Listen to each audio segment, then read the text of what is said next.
Greetings, everyone. DFG here, Gideon's Flight. Hey, guys, you probably have heard this news already, but in case you haven't, if things couldn't get any worse than what they already are, the city of Philadelphia has just announced that they will not be arresting criminals who commit the following crimes. And this, I kid you not. Check this out. Burglary, narcotics, sales of narcotics, theft, like retail theft, any kind of theft, prostitution, grand larceny, or writing us bad checks, fraud, larceny, car theft, if you can believe it, and many others that are not even on this list. These are just the ones that I took off the list immediately. Philadelphia has just announced to the criminals or the criminal-minded. Remember, in a lot of these cities, they just released prisoners who were in prison or in jail for non-violent crimes because they were afraid of the coronavirus, right?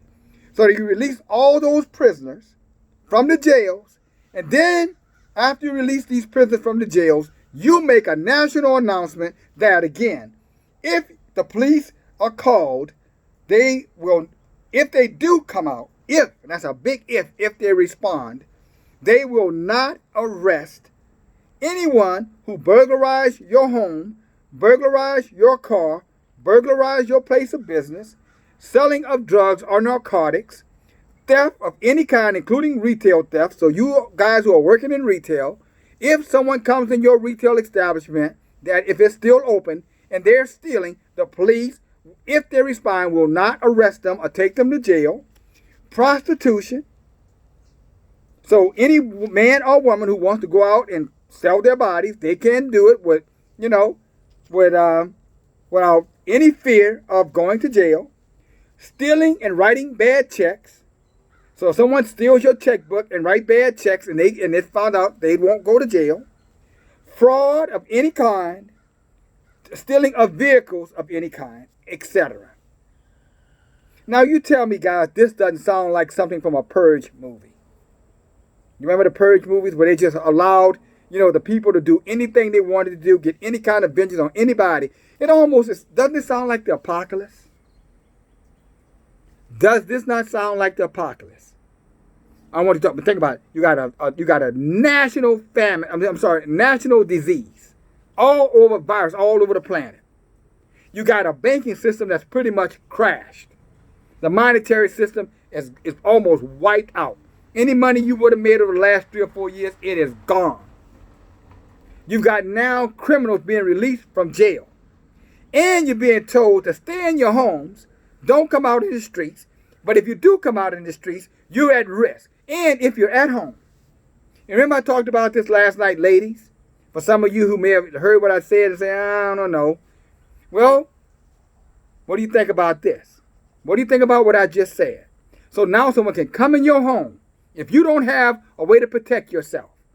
And you're not trained to protect yourself. I'm talking about utilization of weapons. If you don't have weapons in your home, you're not trained how to use weapons in your home, someone can burglarize or come into your home on top of you or get into your home, and you're pretty much left there to fend for yourself.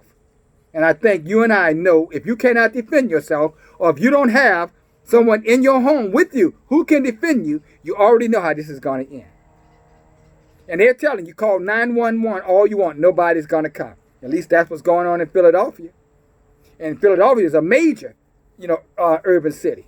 And I guarantee you, even whether they announce it or not, that's going on in a city near you if it's not in your very city. Then on top of that, in the state of Massachusetts, you can't even buy a gun. In the city of New Orleans, the mayor just announced that she may pass an ordinance that you cannot buy a gun. So they're going to release the criminals on us, and the criminals are not going to be held accountable for what they do.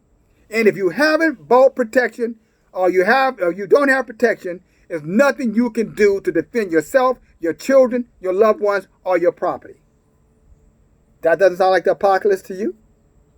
And I want to bring this to your attention. I'm going to bring this back forward. I've talked about this for years. There have been times I even did videos, showing my handguns and my assault, automatic, semi-automatic. You know, that's all I'll say. And I know a lot of people say, well, don't show that, and, you know, that's violent. And, okay, this a couple of years ago, even probably not even a year ago, I was continuing to warn and tell you, you need to get armed, you need to be prepared, because what is coming is going to come fast, and it's going to hit you. And if you're not prepared, you're going to be in a whole lot of trouble. And again, men as well. If you're out here, you're buying groceries and stuff, you had better be packing now. Because you can get robbed and nobody's going to do anything to stop the robbers. I just told you that. You can be going back and forth. So they tell you, well, you can go to the store, you can go to the drugstores. But what they didn't tell you, if you happen to meet a criminal out there that we just released on you, well, there's nothing we're going to do to stop that criminal. So if you don't know how to stop that criminal on your own, you know, you're SOL. You're SOL. If you cannot defend and protect yourself. Ladies, again, this is not scare tactics. This is just giving you a clear awareness. It's just warning you. Warning you of something is not trying to spook you. What I'm saying to you, be careful when you're out and about.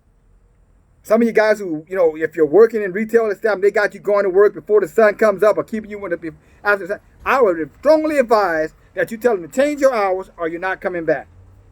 That's what I would advise. And quite frankly, if you're male and you don't have a means to defend yourself, you may want to consider that as well. And if you're a vendor, if you deliver bread, you deliver milk, you work for armored car service, you're going to have to be really careful out there, because these bandits and masqueraders will be sitting right out there waiting for you. They either get out of your trucks or get out of your cars, or they will approach you in your trucks or in your cars. And I advise you to give them whatever they're asking for, because nothing that you possess is more valuable than your life. But for those of you guys who are going to be confined in your homes, they just gave a clarion call to burglars that they can come and burglarize your home. And they're not going to do anything about it in most instances. And before they can do something about it, they've got to call a supervisor, the police officer, if he or she, comes in or takes the call, you know what I'm saying, and shows up for that call. Even if they wanted to arrest them, they have to get a supervisor to come on site and size you up and make a decision on the spot whether or not you're going to go to jail or not. And they told this again to all of the criminals. Now, tell me if you think they care about us. I'm talking about this government. You really think they care about you? You really think they care about us? Really? And one other thing I'll add and before I end this video. It's interesting with this rush on goods. Did anybody notice that this rush on good happened at the weirdest time? Like, not last week, but week before last? Now, you say, well, okay, where are you going at? Week before last was in between those who are on government subsidies, the 1st and 16th. They did the rush on these places the week leading up into those dates. A week after the 1st, and almost a week right before, the 15th, 16th, or the week of. So by the time a lot of you guys, well, not you guys, well, I don't know, I shouldn't say that, but by the time a lot of individuals got their checks, talking about the people on social or government assistance, nothing wrong with that if you're doing it honestly and it's necessary for you. But I bet you had a very tough time when you did have the resources to go to the stores and get the things you need, because everyone else who had resources had gone in and bought up everything. And now you're shorthanded. Now you don't have the supplies you're going to need to be under house arrest. Because that's what secure at home means. House arrest. To be under house arrest for weeks, maybe months. And again, what about all these people who will lose their jobs? Now you put all that together and tell me that doesn't sound like a purge, doesn't sound like an apocalypse, doesn't sound like a judgment, or the judgment. And heaven knows what else they have in store for us. Heaven knows. But this is what I'll say to you guys. I hope again that you have taken heed to these videos, to these messages. And if you haven't, now it's time to be smart, to be intelligent, to show discernment. Get yourself with someone before the SHIT hits the fan. Don't wait for it to hit the fan, because it's going to be too late. You can't be out in the streets if it's already started.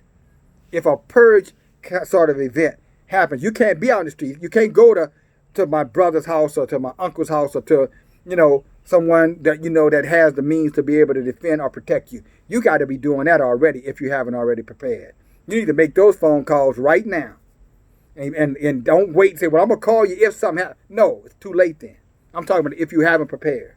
And if you're in homes and you don't have metal windows and metal doors and things that cannot be penetrated, you're not safe in your home if you don't have a weapon. Weapons. And know how to use those weapons. Got little kids at home. Again, you got to teach them, don't open the doors. Don't open the windows. Don't look out the windows. You follow? Be extremely careful. And again, this is just, I don't know. I feel like I can go on and on and on and on, but I don't think I need to say anymore, guys. What I'm saying to you, I have a bad feeling about this. You know what I'm saying? And it's almost like a knowing. It's almost as though, everything is inside of my mind is warning that this is a time such as never, ever been before. At least in our lifetime. Mine, yours. And that we need to be prepared for the absolute worst. Okay? And if you're going to be cautious, take caution on the side of being safe. Do not take this for granted. Do not blow it off. Again, releasing criminals and then telling criminals there will be no consequences for the crimes that they commit unless it's murder. And then, what does it matter if you happen to be the victim? What does it matter to you? Okay? All right, guys. If you still have means, again, to get protection, if you know someone who can maybe let you use some protection, if you don't want to go to them, you invite them to you. Or if nothing else, ask them, hey, let me, I know a few people. I can't, obviously invite you to these particular people. I know, but I know some people who are locked and loaded. Okay? And I know if I needed something else in addition, I know that they would be more than willing, to support that. Do you? And if you do, it's time to leverage that relationship. Okay? All right, guys. Love you. Guys, get ready. It's about to go down. And it's not going to be a one-day affair or 2-day or 3. Remember, this is going to go on. It's going to gradually get worse. And if you don't have resources and a way to protect your resources, you're already too late, unfortunately. So now you're going to have to go to, survival, tactics around associating or acquainting yourself, with someone else who may be willing to take you in for a while and your family in for a while and try to weather the storm. And I hope you have something that you can contribute to them. Maybe you have other resources, cash resources, that you can barter with them for protection. Okay? Just a suggestion. Love you guys. Talk to you later. Be careful out in the streets, guys. DFG. Bye now.